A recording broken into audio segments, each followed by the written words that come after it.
आणि आपलं पुढचं जे पाऊल आहे ते पूर्णपणे भाजीपाला. मळ्यात यायचं, पाहिजे ते तोडून घ्यायचं, वजन करायचं, पैसे द्यायचं आणि घेऊन जायचं. दादा, तुम्ही विषमुक्त शेती आणि देशी बियाणंच का निवडलं? विषमुक्त शेतीमध्ये खर्च नाही, एक गाईच्या जीवावर होणारी शेती आहे. शेण आणि गोमूत्रापासून कल्चर तयार करणे, तेच कल्चर स्प्रेला वापरणे, जमिनीत सोडणे, याच्या जीवावर ही शेती होऊ शकते. दुसरी गोष्ट, देशी बियाणं असल्यामुळे याच्यावरती रोग हा येतच नाही, आणि जरी आला तर अगदी नॉर्मल असतो. त्याची अंतर्गत जी क्षमता आहे त्याची ती अतिशय चांगल्या पद्धतीची आहे, म्हणून देशी बियाणं उत्पन्न घेते. अजून गहू निघायला 1.5 महिना बाकी आहे, तोपर्यंतच 2 टनाची मागणी आता आलेली आहे आपल्याला, 100 रुपये दर. अरे वा.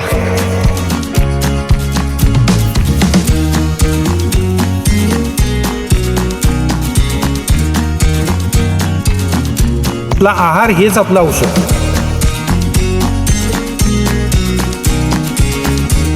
दादा नमस्कार, आपलं नाव सांगा दादा. नमस्ते, माझं नाव राजकुमार बस्साप्पा लाटवडे.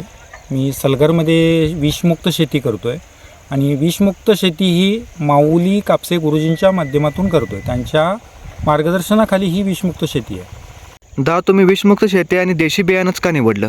विषमुक्त शेतीमध्ये खर्च नाही, एक गाईच्या जीवावरती होणारी शेती आहे. शेण आणि गोमूत्रापासून कल्चर तयार करणे, तेच कल्चर स्प्रेला वापरणे, जमिनीत सोडणे, याच्या जीवावर शेती होऊ शकते.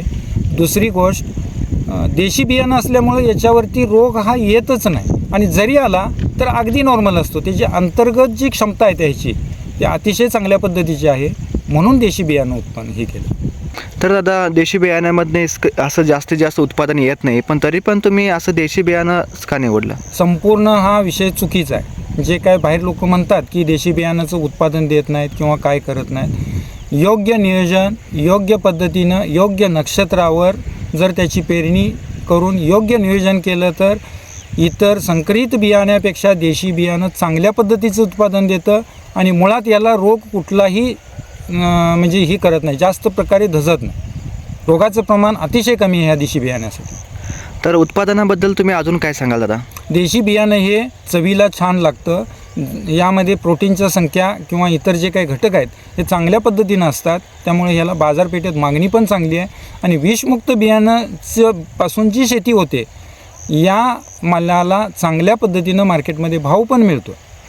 अजून लोकांच्यात हे इतकं म्हणावं असं रुजलेलं नाही, आणि हे ज्या वेळेला लोकांच्यात रुजेल की आज आपण कीटकनाशक फवारलेलं किंवा रसायन घातलेलं जे अन्न खायला लागलो आहे त्याच्यामुळं आजारांची संख्या भरपूर वाढायला लागल्या, तर हे विषमुक्त जर खायला चालू केलं तर यामध्येच शरीरातलं विष बाहेर काढायची ताकद ह्या धान्यात आहे. त्यामुळं हे धान्य सर्वांनी खावं आणि निरोगी राहावं, निरोगी जीवन जगावं, ही आपली अपेक्षा आहे. म्हणून मी विषमुक्त शेतीकडे वळलो. उत्पादन आहे आपल्यापाशी आता आपला चालू वर्षीमध्ये हरभरा आहे, हरभऱ्यानंतर खपली आहे. मित्रांनो, ही आपली खपली, गावरान खपली, गावरान देशी बियाणं, ही व्हरायटी आधुनिक प्राचीन कृषी तंत्रज्ञानानुसार पिकवलेली ही खपली, ही आपण पाहू शकताय.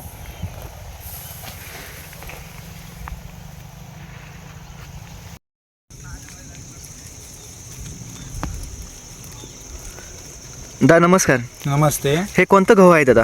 हे सोनामती व्हरायटी, जे प्राचीन संस्कृती हडप्पा मोहेंजोदडो अशी जी संस्कृती होती त्या संस्कृतीपासून चालत आलेलं हे देशी बियाणं. हा गहू अतिशय खायला छान, ह्याची पोळी खाल्ली तर तोंडात अशी विरघळते पेड्यासारखी. आपला आहार हेच आपलं औषध. ह्या गव्हाला साधारणपणे 4.25-4.5 महिने लागतात. 11 ऑक्टोंबरची ही पेरणी आहे. याला बीज संस्कार करत असताना दूध, देशी गाईच्या, गावरान गाईच्या दुधापासून ह्याला बीज संस्कार केलेला आहे. त्याच्यानंतर वेकंड, मोहरी, गाईच्या गवऱ्या जळून ह्याला धुरी देऊन ट्रायकोड्रमा लावून बीज प्रक्रिया करून हे बियाणं पेरलेलं आहे. आणि हे आज पूर्णपणे विषमुक्त. ह्याला जडाम सल्फर असेल किंवा गोकृपा अमृत, त्याच्यानंतर भीम टॉनिक याचे स्प्रे घेतलेले आहेत. तर मित्रांनो बघू शकताय कशा प्रकारे हे गहू आहे.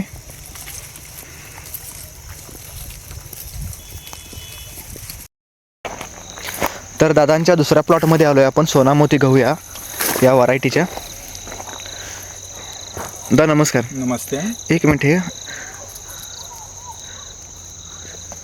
तर मित्रांनो बघू शकताय हे जे रान आहे हे पूर्णपणे चुनखडीयुक्त आहे, आणि दादांनाच विचारूया, ह्या चुनखडीयुक्त ह्या जमिनीमध्ये इतक्या चांगल्या प्रकारे आपण गहू पिकवला आहे, ह्याचं काय कारण?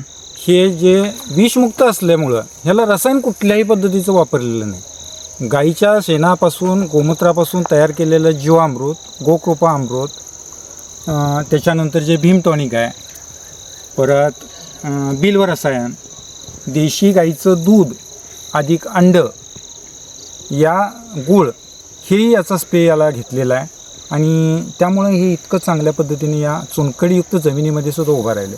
त्याला ही देशी व्हरायटी असल्यामुळे याला कुठल्याही पद्धतीचा रोग नाही आणि रोग आला तरी पण इथे याच्यामध्ये तो थांबू शकत नाही, कारण इतकी ही व्हरायटी अंतर्गत स्ट्रॉंग असते. हा गहू आता परिपक्वतेच्या मार्गावरती आहे. एक 15 ते 20 दिवसामध्ये हा पूर्ण तयार होईल. आता हे जर तुम्ही पाहू शकताय, सोनामोती गहू हा काय असतो आणि कसा असतो? दा तुम्ही मगाशी बोलताना माऊली गुरुजींचा उल्लेख केला. हां. माऊली गुरुजी कोण आहे, तर त्यांचं तुम्हाला काय मार्गदर्शन मिळाले? माऊली गुरुजी हे आधुनिक प्राचीन कृषी तंत्रज्ञानाचे एकमेव विधाते. ज्या तंत्रज्ञानाला लोकांनी आजपासून बाजूला केलेलं होतं, त्या तंत्रज्ञानाचा मूळ पाया शेतकऱ्यांच्यापर्यंत पोहोचवणारे, शेतकऱ्यांची जी तळमळ आहे ती माऊली गुरुजींच्यामध्ये अतिशय छान पद्धतीची आहे.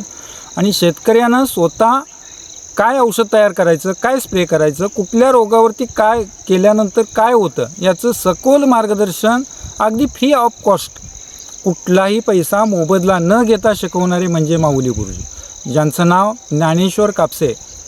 जसे आपले ज्ञानेश्वर माऊली आहेत तसेच आपले हे शेतकऱ्यांचे ज्ञानेश्वर माऊलीच आहेत. आणि विषमुक्त शेती ही आधुनिक प्राचीन कृषी तंत्रज्ञानानुसार नक्षत्रानुसार पेरणी, नक्षत्रानुसार काढणे, योग्य वेळेला योग्य नियोजन करून जर शेती केली तर अतिशय छान प्रकारे शेती पिकते. आणि हे समोर आहे तुमच्या, हे पिकते. जीवामृत वापरताय किंवा जडाम सल्फर म्हणा, असे जे हे आहे ते तुम्ही कुठून आणता? हे सगळे स्वतः बनवलेलं आहे. त्याचा सेटअप आपला इथं जागेवरतीच आहे. तुम्ही पाहू शकताय तुम्ही तिथं. चला दादा बघूया आपण. जाऊया आपण. शेतकऱ्याच्या घरी गावरान गाई असणं अतिशय महत्त्वाचं आहे. तर आपली जी शेती आहे ती फक्त ह्या गाईच्या जीवावरतीच आहे. ह्या गाईच्या माध्यमातून जे काय शेण गोमूत्र मिळतं ते त्यापासून जे कल्चर बनवलं जातं तेच कल्चर स्प्रेसाठी आणि ड्रिपला वापरलं जातं. तर आपण कल्चर पुढं पाहूया. चला दादा बघूया. अग्निहोत्र पेटवूया का? आपलं इथं हे सगळं कल्चरचं, हे गाईच्या शेण गोमूत्रापासून तयार केलेले बरेचसे कल्चर आहेत. यामध्ये हा फॉस्फरस एक आहे, अन्नदाता म्हणून एक खनिजातून तयार केलेलं एक हे आहे, हा घटक आहे. त्याच्यानंतर हा ट्रायकोड्रमा आहे. ट्रायकोड्रमानंतर हे आपलं भीम टॉनिक आहे. हे तर हे भीम टॉनिक पाहू शकता आपण, जे बाहेर फुलं लावलेले आहेत ते फुलं, मोहाची फुलं यापासून तयार केलेलं हे भीम टॉनिक. ह्या भीम टॉनिकचा दादा उपयोग काय होतो? भीम टॉनिकचा उपयोग असा होतो की हे टॉनिक स्प्रे केल्यानंतर फळाची ग्रोथ, पानाची चांगल्या पद्धतीनं काढोकी, इतकं जबरदस्त असं स्ट्रॉंग झाड तयार होतं. हे ड्रिपला सोडायला पण चालतं आणि स्प्रेला पण चालतं. अतिशय छान रिझल्ट आहेत ह्याचे. आणि हे अगदी नॉर्मल याच्यामध्ये गूळ आणि वेगवेगळ्या पद्धतीची फुलं गोळा करायची आहेत, मिक्स करून ठेवायचे आहेत. कमी खर्चामध्ये तयार होणारा हा घटक आहे. कसा तयार करायचा ह्याबद्दल काय सांगाल का इतर शेतकऱ्यांसाठी? इतर शेतकऱ्यांना हे तयार करण्यासाठी माऊली गुरुजींचं विषमुक्त शेती, माऊली कापसे नावानं त्यांचं एक चॅनल आहे. यूट्यूबला आपण कायम पाहू शकताय. बरेचसे व्हिडिओ, बरीचशी माहिती त्यांची. हे कुठल्या पद्धतीचं टॉनिक आहे, भीम टॉनिक कसं तयार करायचं, जडाम सल्फर कसं तयार करायचं, किंवा गोकृपा कसं तयार करायचं, जीवामृत कसं तयार करायचं, त्याचा वापर कसा करायचा, याची पूर्ण माहिती तुम्हाला माऊली कापसे विषमुक्त शेती या यूट्यूब चॅनलवरती आपल्याला पाहायला मिळेल. तर पुढे अजून काय काय दादा आपल्याकडे? याच्यानंतर हे बिवेरिया, जमिनीमधली हुमणी किंवा ज्या हानिकारक बुरशी आहेत त्या बुरशासाठी याचा वापर होतो.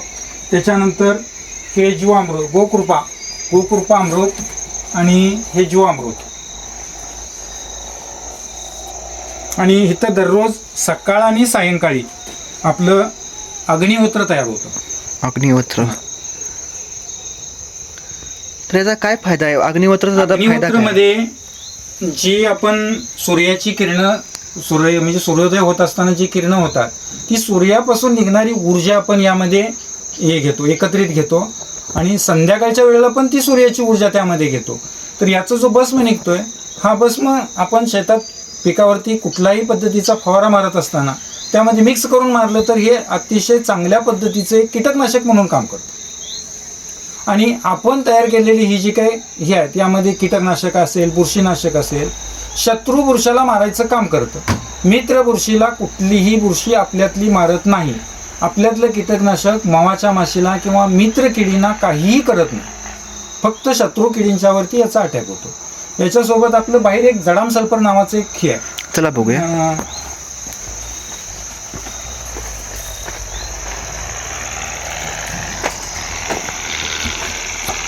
तर हे आपण पाहू शकताय, हे जडाम सल्फर,